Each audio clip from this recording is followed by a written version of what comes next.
Call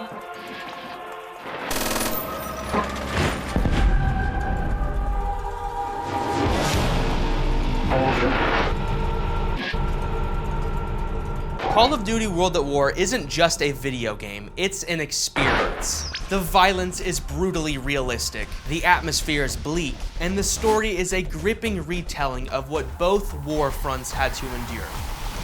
This is an unfiltered, gruesome lesson that doesn't shy away from the harsh truths of history. Call of Duty World at War is a horror game, and today, I'm going to show you why. This is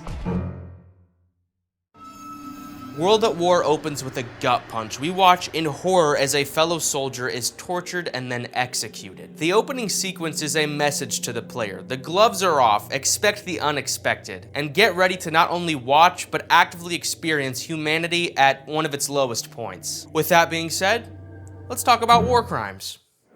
World at War does not shy away from highlighting, showcasing, and even slightly exploiting the war crimes of World War II.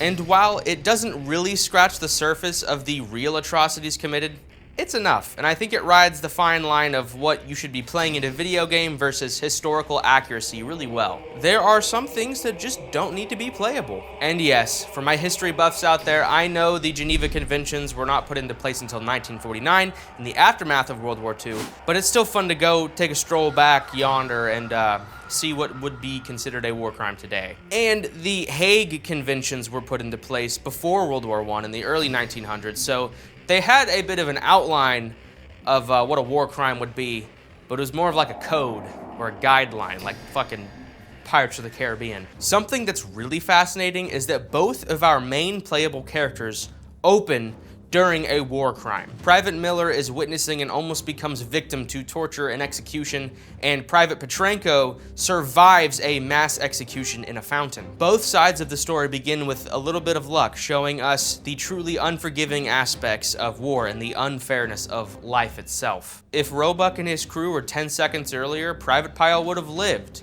10 seconds later, and our blood probably would have been sprayed on the wall as well. One random bullet could have cost Private Petrenko his life, but he is spared. Why? I don't know.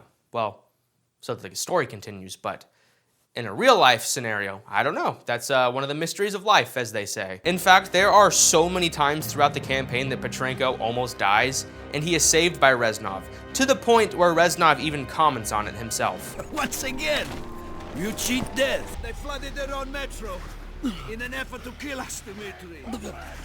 But once again, they failed. Once more, we cheat death. You can make it, my friend.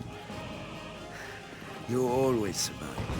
Petrenko really needs to go hit up the Powerball or something, or get a scratch off, because this dude is built like Master Chief in his luck. But speaking of Reznov, this dude is war crime hungry. Anytime he can get his hand on a German, they're toast. Even the wounded ones, which are technically protected under the Ordre de Combat. Killing a wounded or yielding soldier violates Article 3 of the Geneva Conventions too. However, the game makes not committing war crimes kind of a hard thing to do. Sometimes when soldiers are wounded, they'll pull out a pistol and try to get one last shot off. So what are you supposed to do? Take the chance and risk death, or do you break an international law?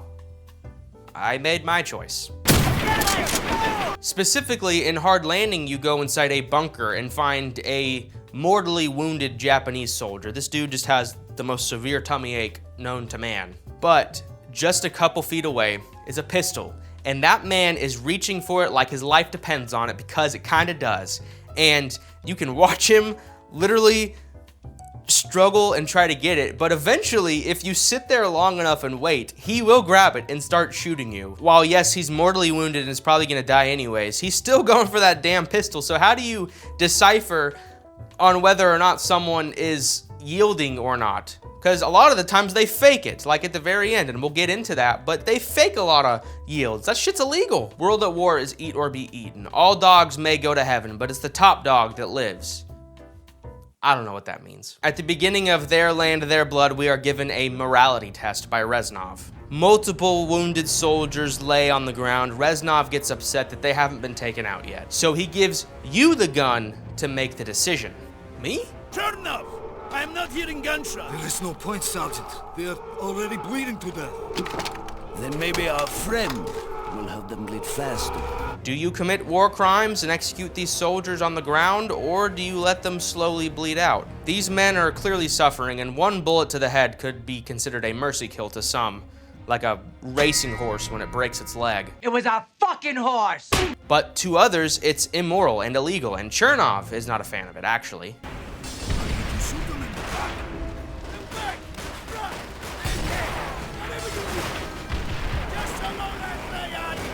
But regardless of Reznov and Chernov and morality, the choice is ultimately up to you.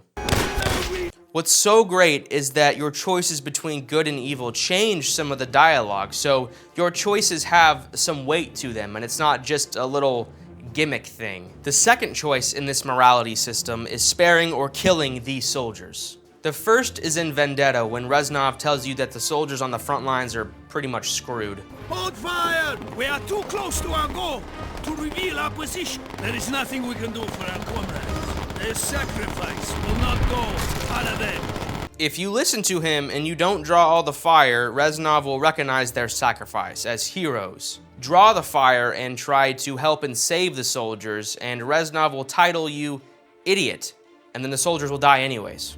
And the third and final choice is something you've seen so many times before. It's the stairwell subway dudes. You can shoot them, which is, I think, considered the moral high ground, or you can burn them alive, which is the immoral low ground. Both are actually technically war crimes, but one is considerably worse than the other. So the culmination of these three choices actually end up in three different dialogue options at the very end, voiced by Chernov. There's a good, a bad, and a neutral option, and they are as follows. His bravery on the battlefield is beyond question, but he has also shown mercy amidst the brutality of the Red Army. He is indeed a hero. At times, I have seen him show mercy, and at others act with complete brutality. I do not understand him. Perhaps heroes need not question their actions. His merciless brutality defines him only as a savage, just like the rest of the Red Army. I just love that the choices you make have real consequences with how the characters perceive you. While the choices don't really change the gameplay at all, the reward of following a certain moral code with unique dialogue is really cool. What makes following the good path so hard is that Reznov is on your shoulder chirping about you to be ruthless to the German soldiers. Hunt them down! No mercy was shown to my comrades in Stalingrad. No mercy will be shown here. An eye for an eye. Which, that's why it's so great that he doesn't give the final dialogue at the end, it's Chernov that does. It brings you back to reality, grounds you a little bit, and reminds you that while war is horrific, it's the choices we make that define our character, and not everyone on both sides are ruthless killers with pure hatred in their hearts. There are men like Reznov everywhere, but the majority of those breathing would like to remain doing so. Walking up on executions is a regular thing during World at War, and you see all sides committing mass atrocities on the wounded and imprisoned soldiers. The game really does an exceptional job at putting you in these moral dilemmas. Sometimes there is no choice but to watch, but other times you can save a life, but that will always be up to you, which is great. This, along with the environmental storytelling, really help sell the world around you. Pretty much every level has some sort of story set up for you to uncover. Like these guys here, they were probably executed by a firing squad, all lined up and then hopefully instantly dead. Fun fact, this was not considered a war crime, and even more fun fact, this guy on death row was just executed by a firing squad like a month ago in South Carolina. Take that for what you will. Also, once you finally push into Germany, you're gonna start seeing soldiers hanging from trees and power lines. You may think at first that this is the Red Army's doing, and we're just a bloodlusted group of dudes. But if you look closer, you'll see that there's German written on their chest. I don't speak German, but I do have the internet, and this translates to... Reznov even comments on it as well. During my in-depth analysis of random shit in this game, I came across this photo or painting or whatever of a German general. Look at him. You cannot tell me that's not Aldo.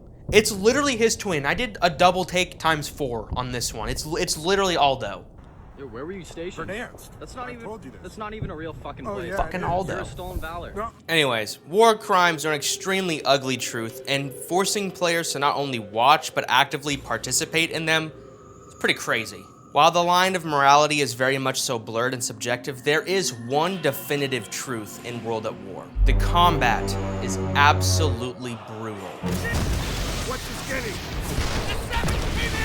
Explosions rip off limbs, bullets tear into enemies, and bodies crumple semi-realistically. This is a 2000s game after all. But unlike most COD games, World at War doesn't shy away from showing the aftermath of violence as well. The dismemberment and gore system is so advanced and fleshed out that it's almost sickening at times. The gibbing system, or the body parts that fly off, are reactive to when you shoot. So if you shoot someone in the leg, you may blow it off and then watch them agonize in pain on the ground, or if you shoot someone in the arm, they may stand still looking shocked for a little bit before collapsing over. And if you aim for the head, well, sometimes they'll turn into red mist. Certain weapons like snipers, shotguns, and MGs completely blow off limbs or leave gaping holes in enemies' chests, where the pistols and submachine guns riddle the enemy with bullets rather than blow them into pieces. And while there are so many weapons to choose from, all having their own positives and negatives, they all mutilate the person on the other side in one way or another. But there is one weapon specifically that causes the most damage, the most suffering, and arguably the most war crimes. And that is, my friends, the flamethrower.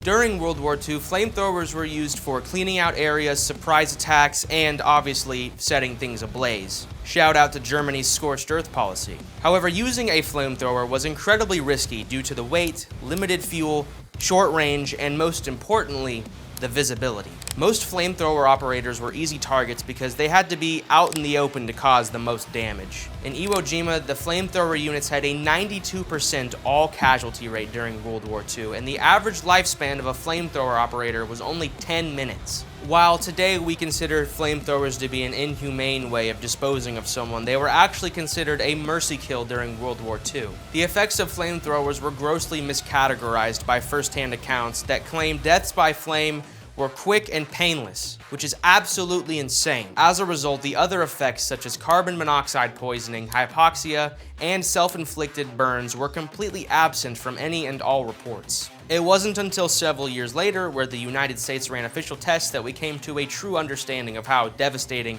a flamethrower could really be.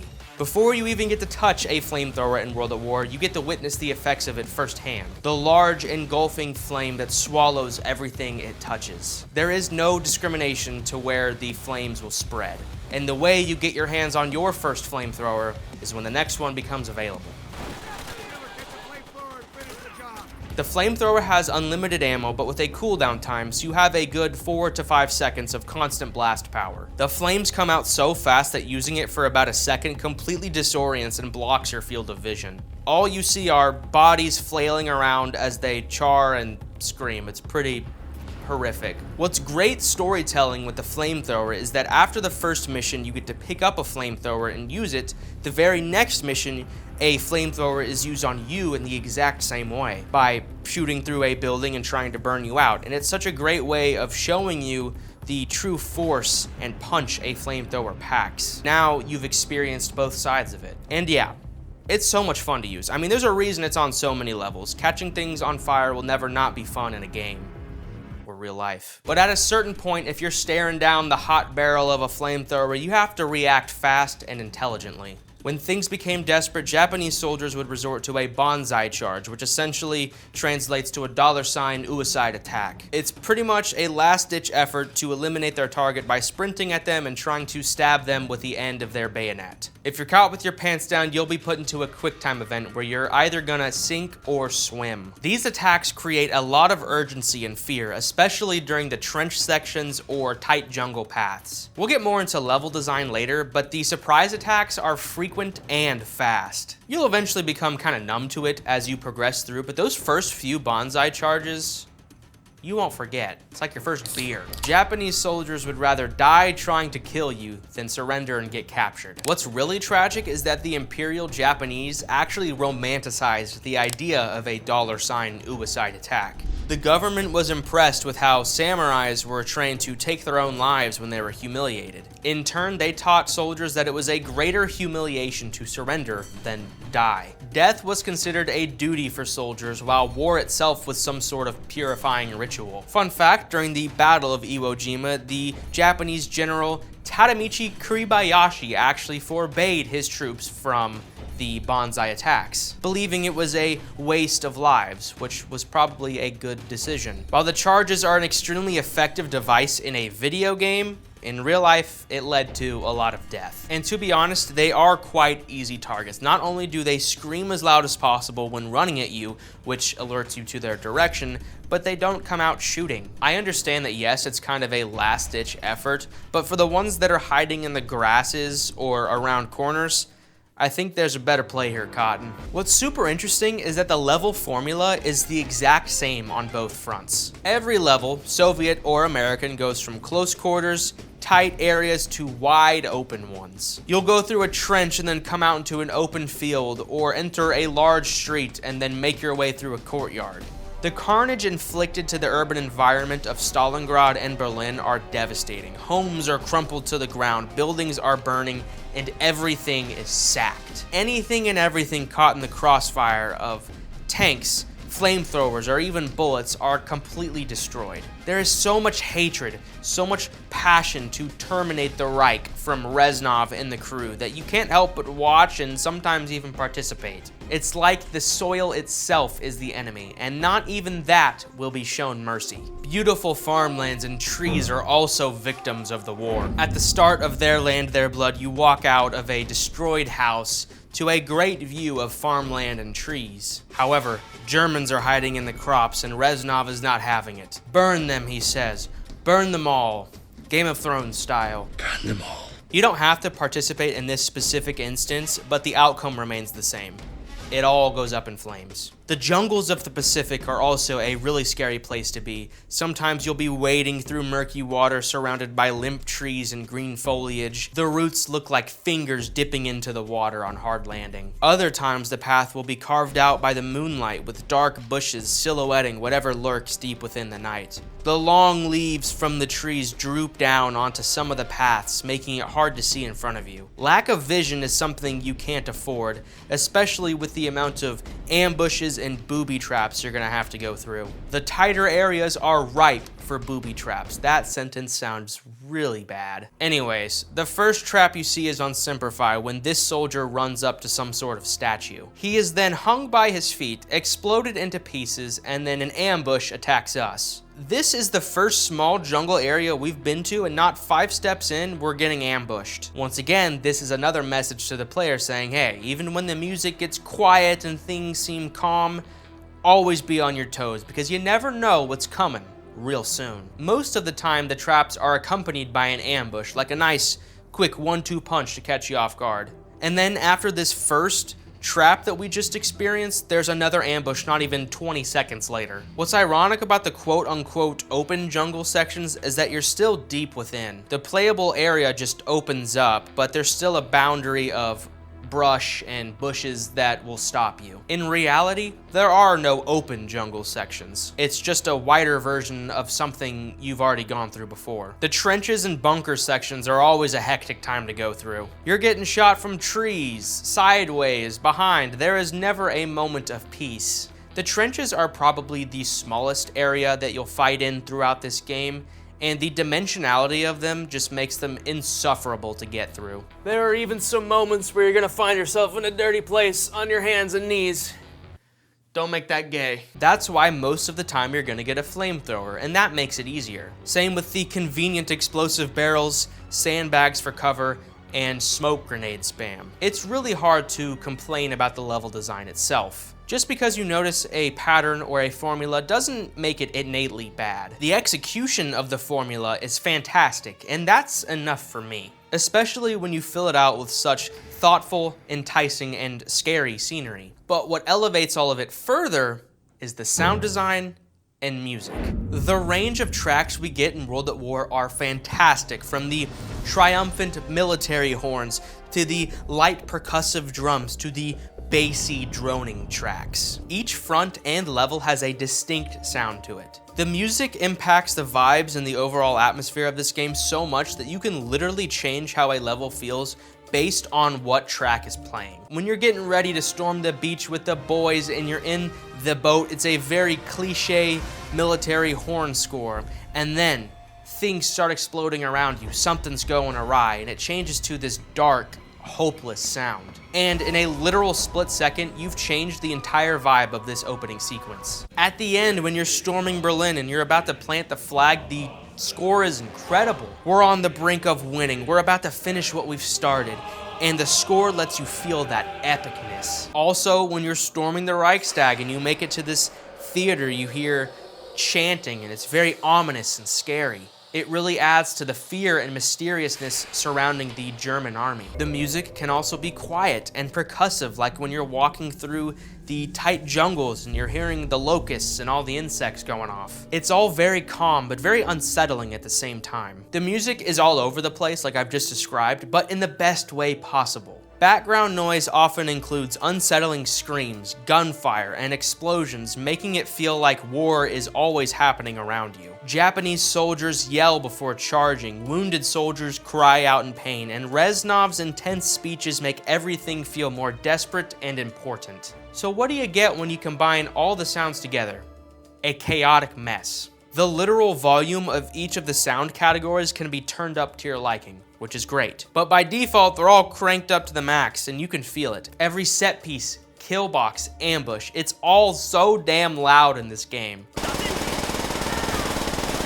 But it's also so effective at doing its job. If you really want to immerse yourself in this game, the sound does most of the work for you. However, if you want a more realistic experience, or an experience tailored to what you want, what's so great is that each category of sound has its own slider, so you can turn them up and down however you want. You ever tried to play World at War with just the sound effects on, or just the music, or just the voices? Which I would not recommend that one. That one's really strange. That there's like 5 or 6 voices yelling at you and screaming with different distances at the same time. It's so bizarre. You should try it, but I wouldn't recommend a playthrough with that for sure. Overall, the sound design is extremely effective at doing its job. So much so that the sensitive ear people out there, you know who I'm talking about, may need to crank that Soldier Boy down a couple notches on the sound sliders. You get the gist. The game is really fucking loud. But none of that matters if it doesn't go along with what we're seeing.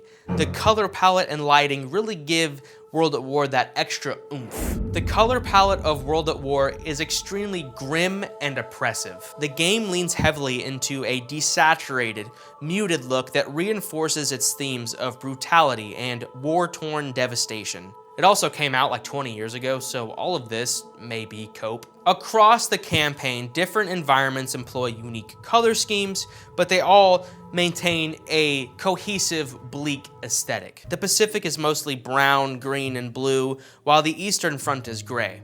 Yeah, that's about it.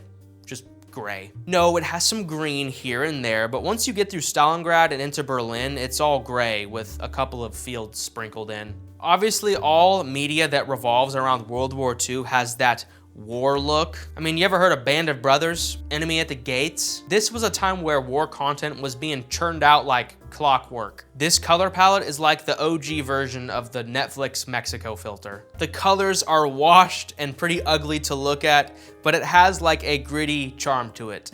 Cope. What's so crazy is that the most colorful things you're gonna see in this game are gore, explosions, and that one patch of flowers in Blowtorch and Corkscrew. The red stains really stick out in the flat polygons they're sprayed on, and the explosions are so frequent that at some points it looks like a monochromatic firework going off. However, that's when the color palette shines, when bullet tracers are flying around, flamethrowers are cooking, and explosions are going off. For some reason, the more chaos that's happening around you, the more fun of an experience and the more good looking of an experience you're gonna have. But the overall lighting is that very identifiable 2000s style. The lights have this odd white glow to them, and the shadows are harsh but also opaque at the same time. The light from the natural sources is one color, and it never changes regardless of day or night. There are two temperatures a light can be, daylight or tungsten, and there's a whole lot of irrelevant information.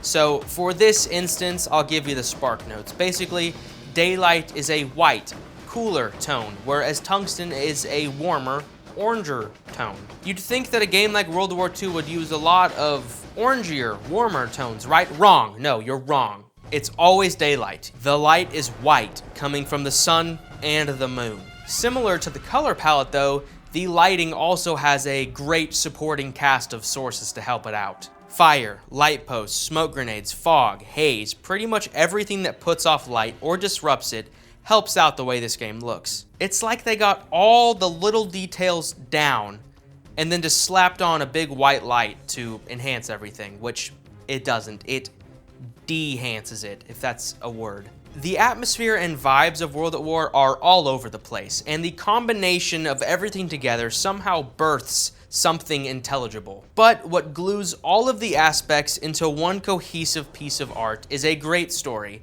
and man, does World at War have some incredible history to go off of. The Pacific storyline is all about survival, and instead of being a fully fledged narrative, it sort of hits the main highlights that follow what really happened during the events of World War II. For example, in Semper Fi, the first mission, there's a 2-year time jump that puts us in a boat en route to Peleliu Island. If I was supposed to care about Private Miller, I'd be asking questions about the Gap, like what was he doing?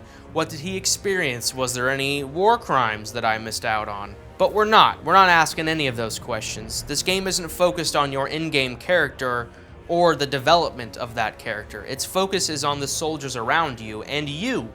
Yeah, you and me too, you and me. Miller and Petrenko are just meat puppets meant to serve as our liaison between the virtual and physical realms. The silent protagonist works well, especially in a setting with so much spectacle, and the cast of characters that surround you are so good that you won't even really notice how mute you are. After storming and taking over the beach and maybe finding yourself a ray gun, we head straight into the trenches. The Pacific is a series of advancing through airfields, trenches, and jungles, all to destroy weapons, help tanks advance, and then eventually take over Shuri Castle in Okinawa, Japan. What's really cool is that you get to take control of another silent character in the form of Petty Officer Locke for some air raids and rescue missions. You get to be the gunner in what's called an amphibious aircraft known as the PBY Catalina. Thank you, Wikipedia. By May of 1945, our sights are set on Okinawa, Japan. Blowtorch and Corkscrew it's gotta be a top 3 mission in the game. Going bunker to bunker with the flamethrower, fighting through open fields at night is just a treat. Once everything is cleared out, we can let our tanks progress for one final push on Shuri Castle, which is a real place with a real raid that actually happened. Basically, the Japanese were using it as some sort of headquarters, and towards the end of the Okinawa campaign, we just bombed the shit out of it for 3 days straight until it caught on fire, was low-key destroyed, and then we captured it. So, go blue. However, in World at War, it presents us with our final chance to save a life. A few Japanese soldiers surrender to us, but little do we know they've got grenades cooking. War crime alert, that is a total war crime alert. So who will you save, Roebuck or Polonsky? And if you don't choose Roebuck, I don't trust you. Granted, if it's your first time playing, you're not even gonna realize that this is an actual mechanic and you're just gonna shoot something. So the first time, it'll probably just be whoever you're closest to. But after that, second attempt from there on, it's Roebuck. In a 7-game series, Roebuck in 4 over Polonsky. It's not even, there's no competition here. In all seriousness, the game does a really crappy job at making it well known that choices like this, gameplay-wise, are a mechanic. You get to pick what path you go down a couple times, and that's a pseudo choice, but not really. There's nothing that you can choose like this that has this big of an impact on the game.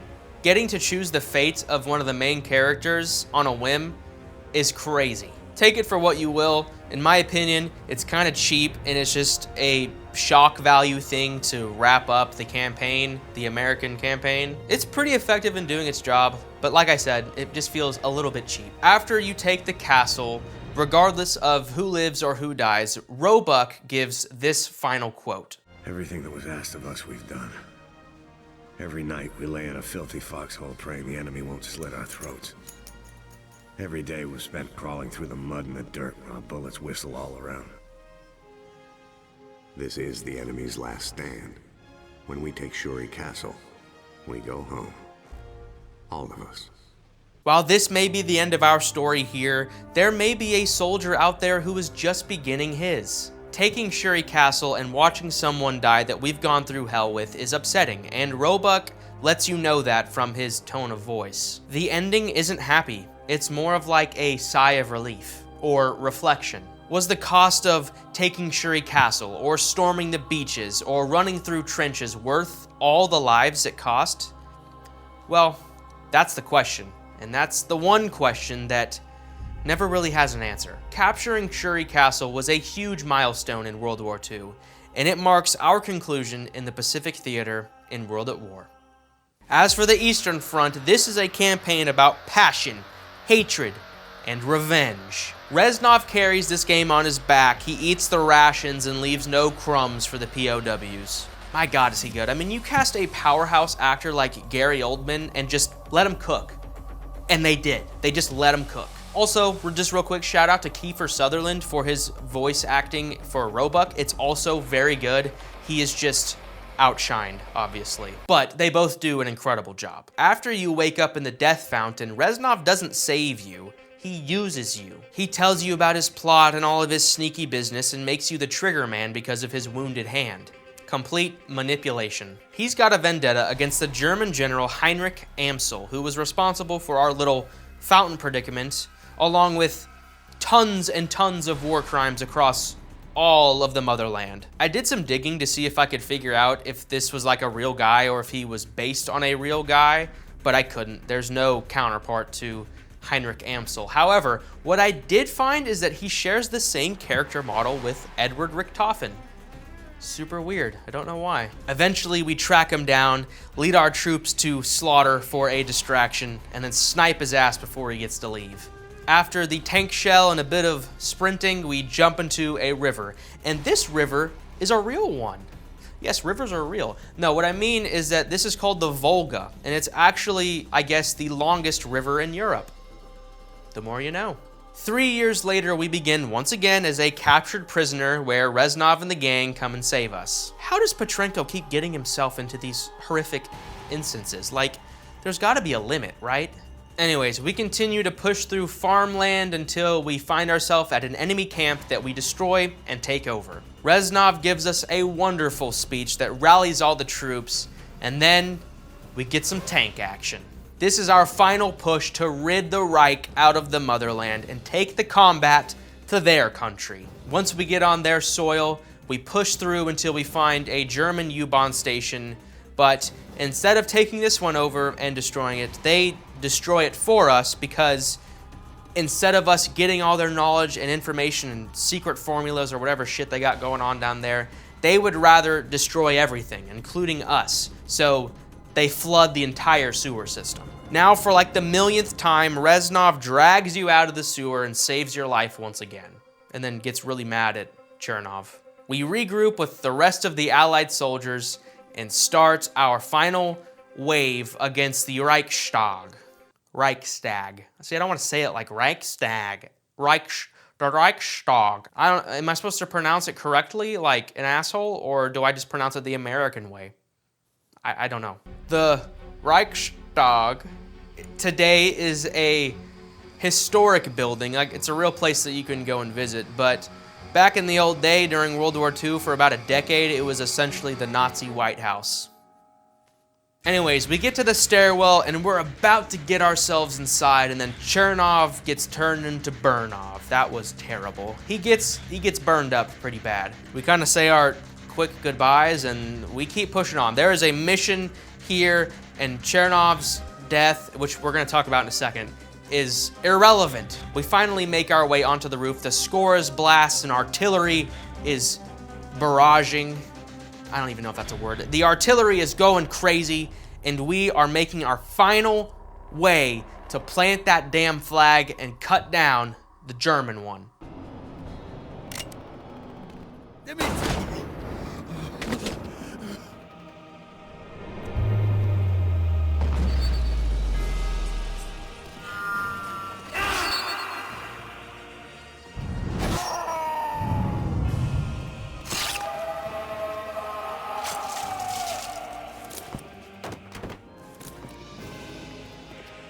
You can make it, my friend. You always survive.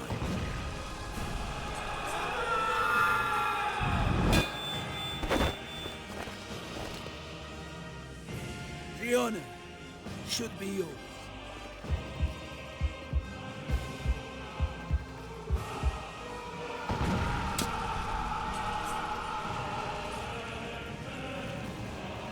As long as you live, the heart of this army can never be broken. Things will change, my friend. As heroes, we will return to Russia's embrace. Reznov saves us again. The Eastern Front has been conquered, and now, maybe, the motherland and her people can rest. When you look under the hood of World at War, you'll notice a lot of similarities between the two fronts on a game development side. Both sides have a main officer you follow, Roebuck and Reznov, and they also have their little sidekick, Chernov and Polonsky. And these four dudes represent the devil and the angel on your shoulder all throughout the game. And the survival of all four come into play at the very end of the game. You have a random chance to save Roebuck or Polonsky depending on your playthrough, and Chernov gets burned up and left to die on the stairwell. Which I looked at him at the end and he's alive. Like, he's literally rolling on the ground. Like, look at him, he's right here. You can't tell me he's not alive. He's literally moving. I think in the canon he is dead, but I'm just saying what I saw, guys. And as previously stated, the level design itself is pretty samey all throughout. Both campaigns are about momentum, and there is no Empire Strikes Back moment. Let me explain that. In most trilogies, the second movie sees our hero fall, stumble. Maybe a main character bites the dust. All seems lost until the third installment where the good guys rally and they win or save the day or whatever. Literally, like, every trilogy does this. Go look at any of your favorites. But the most famous is probably Empire Strikes Back. World at War starts you at rock bottom rather than you getting there, if that makes sense. Which is fine. Crawling from the lowest point of your life into a W is great. But missing out on seeing how a loss or a momentum shift would have affected our characters was kind of a missed opportunity in my opinion. You're pretty much winning the entire time, and while yes, you are seeing all the evils and terrible things go on, there's never that moment where you're on your heels and you're like, damn boys, like, we gotta lock in right now. I think that is my main problem with the story, is that there's just no momentum shift. Other than that, peak. Not the book. Fuck that book. What makes something so scary? After all, it's all subjective, right? Wrong. No, I'm just kidding. When we think of traditional horror, it's monsters, jump scares, fear of the unknown, fear of cold, fear of freezing, Jacob Geller videos. However, real horror is much different. War is horrific. War is real. And war is pretty much always going on at this point. Obviously, I've never been to war, nor did I experience World War II. And the ultimate conclusion, if my opinion means anything to anybody besides myself, is this. Unlike many World War II shooters that focus on heroism, World at War leans into the sheer brutality and suffering of war. The campaign isn't just about winning, it's about surviving in a nightmarish landscape where the morality is blurred. There are no traditional good guys. Both the US and the Soviet campaigns show their forces committing brutal acts in response to enemy aggression. World at War is a package complete with everything you want in a World War II game. It nails the horror through its violence, atmosphere, and story. For me, horror is at its peak when it's accompanied by something real, or something that tricks me into thinking it's real. World at War was my first Call of Duty campaign, and I hold it very close to my heart. And so a lot of this is going to be nostalgia, obviously, but I do think on my 50th replay, whatever it was recently, this game still holds up, is still scary, and is still a super fun time to play. If you've never touched it, go touch it, and then put it in your console or Steam or whatever. But give it a chance. Just because it's almost 20 years old now doesn't mean it's bad. You know who you are if you think that way. World at War is pretty much peak. That's all I gotta say. And it's scary too. It's still scary. Thank you. Thanks for listening. Have a wonderful day.